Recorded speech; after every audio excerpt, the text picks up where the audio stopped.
think the kids' business.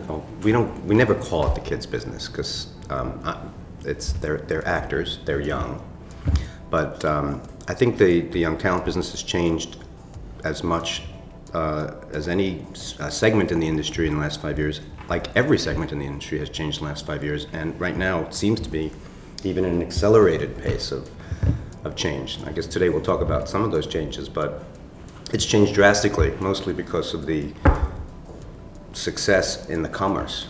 Now, it used to be that you always looked for kids in the LA market, or sometimes New York, occasionally Chicago, and now it has burst open, and that you look for kids everywhere now. I mean, it's just the way it works. That's Have the numbers gone way up? Numbers meaning how many kids you Right. see? Absolutely, because you'll put material out there for agents who are in smaller cities around the country, and they can videotape the kids and send you the link or whatever. So I think the whole scope is much broader now, and because how much experience can a kid have? You're going to look at everybody. Well, the numbers have gone up in more ways than one. I guess 3 months ago, Entertainment Weekly did the top 10 most powerful women in Hollywood. Oh no, the woman with the most power to greenlight a picture. You know who it was? Dakota Fanning.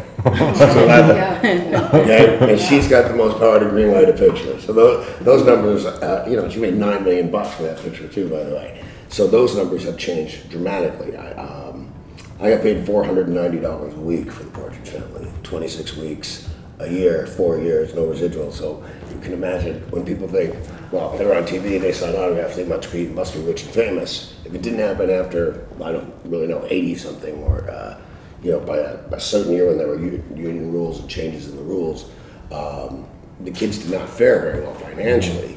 But I think that when you're talking about it not being a kid's business and that you look for certain things, I must say that in a way, the reason a lot of people watch Big Business because of Enron, I think child performers and their parents have started to behave a lot more respectfully.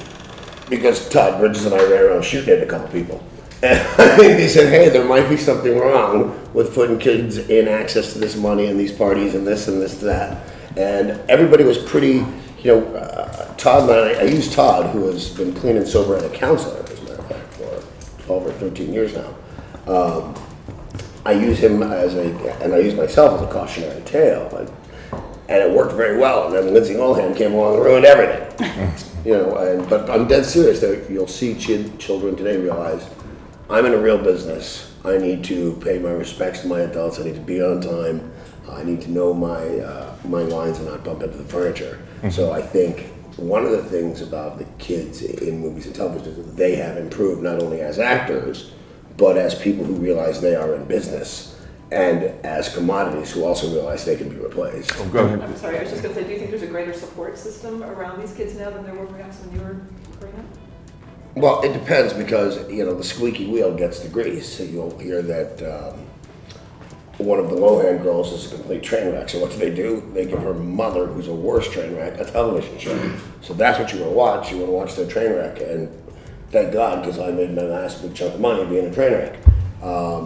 But I happen to know Justin Timberlake couldn't be a finer young gentleman and mind his manners. You'll never see him in the tabloids. But is that what he wants? I mean, that may be what he wants right now. There's a lot of people in the paper right now that are famous for being in the paper. I mean, I'm not really quite sure what Paris Hilton does for a living. And I mean that dead seriously. I'm not trying to be facetious. Does anyone know exactly what that woman does? But she's everywhere all the time. So I think there's a support system for the ones you don't see, the ones you don't hear about, the ones that don't jump to mind. Mandy Moore, nicest family in the whole wide world, sitting at church every Sunday with my family. Hilary Duff, same thing, wonderful family. So the fact is that you hear about these wild stories of these children going wild because somebody wants you to, and you don't hear about these children that haven't gone wild because what's the ink in Mandy Moore's a nice girl? Where's the precedent that Hilary Duff's a good kid? There's just no precedent.